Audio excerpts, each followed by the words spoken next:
सात चक्रों के ध्यान योग में आज हम सहस्त्रार चक्र के बारे में जानेंगे। सहस्त्रार चक्र हमारे 6 चक्रों के बाद मूलाधार चक्र, स्वादिष्टान चक्र, मणिपुर चक्र, अनाहत चक्र, विशुद्धि चक्र, आज्ञा चक्र के बाद ये 7वां चक्र आता है।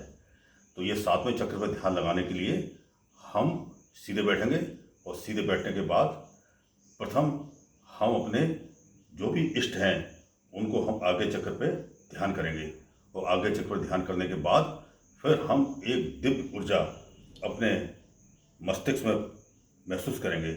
वह दिव्य ऊर्जा के साथ हम ध्यान करेंगे और हम मुद्रा जो लगाएंगे, मुद्रा आप समान मुद्रा लगाएं। समान मुद्रा में ये 4 उंगली अंगूठा है, ये पंच तत्व है। ये पंच तत्व शरीर के जब आप इस तरह मिलाते हैं तो एक हो जाते हैं। इस मुद्रा से आपको जो ब्लड प्रेशर है लो और हाई, इसके अंदर लाभ मिलता है और आपकी जो मस्तिष्क जो उथल पुथल और जो दर्द होता है ब्रेन का, वो भी आपको उसमें लाभ मिलता है। तो ये समान मुद्रा लगाएं और आप सीधे बैठें। इस तरह से आप समान मुद्रा लगाएंगे और आप अपने पहले इष्ट का ध्यान करेंगे। इष्ट का ध्यान करने के बाद एक दिव्य ऊर्जा अपने मस्तिष्क में महसूस करेंगे। और इसके साथ ये बहुत ही गहन विषय है कि ये जो 7 चक्र हैं हमारा, ये सुषुम्ना नाड़ी होती है। सुषुम्ना नाड़ी जो इन 7 चक्रों को आपस में जोड़ती है और ये नाड़ी मूलाधार से चल के और आपके ब्रेन तक आती है।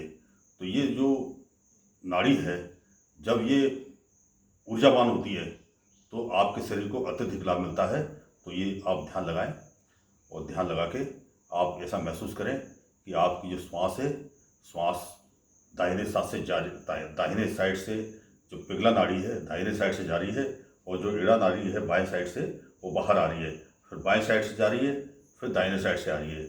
ये आप ऐसा महसूस करेंगे ध्यान के टाइम में। और आप ध्यान लगाएं।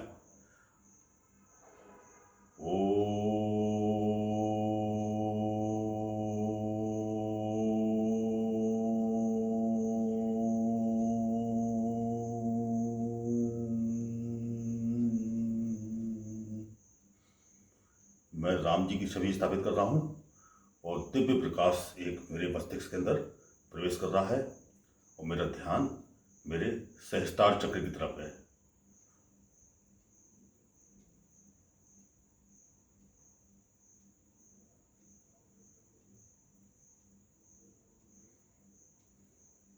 मेरी श्वास दाहिने साइड से प्रवेश कर रही है, बाएं साइड से जा रही है, बाएं साइड से प्रवेश कर रही है, दाहिने साइड में जा रही है। ऐसा मैं महसूस कर रहा हूँ।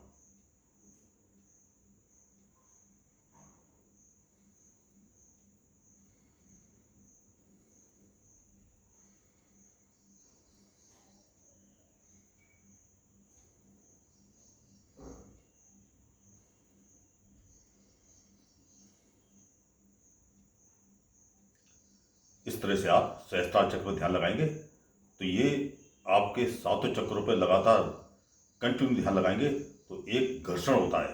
जब लगातार आप ध्यान लगाते हैं तो एक घर्षण होता है, तो आपकी सुषुम्ना नाड़ी सक्रिय होती है और आपकी चेतना जो है मूलाधार चक्र से ऊपर की तरफ, ये सारे चक्र आपस में जुड़ के शरीर को अत्यंत लाभ देते हैं।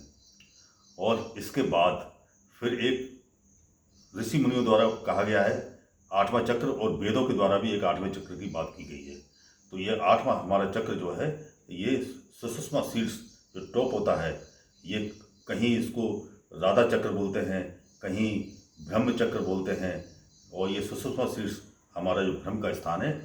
जब हम 7 चक्रों पर ध्यान लगाते हैं तो हमारा जो दिव्य प्रकाश है, हमारी जो सुषुम्ना नाड़ी है, वो आगे बढ़ के 8वें चक्र तक प्रवेश करती है। और जब 8वें चक्र में प्रवेश करती है तो आप ईश्वरीय शक्ति से सीधे साक्षात्कार करते हैं और आपका जो जीवन है ये दिव्य जीवन बन जाता है। तो आप इन 7 चक्रों पर ध्यान लगाकर